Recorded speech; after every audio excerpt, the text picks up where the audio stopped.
Hi friends, இன்றைக்கி பிரண்டை குழம்பு தான் பண்ண போகிறோம். அதுவும் சிம்பிளாக டக்குன்னு பண்ணிடலாம். பிரண்டையை உளிச்சு எடுத்து வச்சுக்குங்க.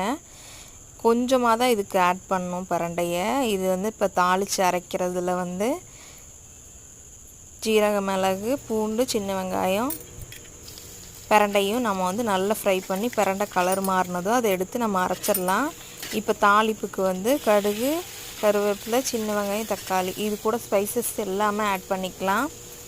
உப்பு ஆட் பண்ணிக்குவோம். நம்ம இது நல்லா வணங்கினதுமே அரைச்சி வச்சதை நம்ம இதில் ஆட் பண்ணிக்கலாம். இப்போ இதில் புளி கொஞ்சம் ஆட் பண்ணிக்கிறோம். அவ்வளோதான். இதில் இன்க்ரீடியன்ட்ஸ் அவ்வளோதான். இது நல்ல கொதி குழம்பு ரெடி ஆனதுமே சூப்பரான டேஸ்ட்டில் வந்திருக்கும். தேவைப்பட்டால் கொஞ்சம் வெல்லம் ஆட் பண்ணிக்கோங்க. இது சாதம், தோசை எல்லாத்துக்குமே காம்பினேஷன் நல்லாயிருக்கும். எலும்பு சம்மந்தப்பட்ட விஷயங்கள் எல்லாமே நல்லதுன்னு சொல்லுவாங்க.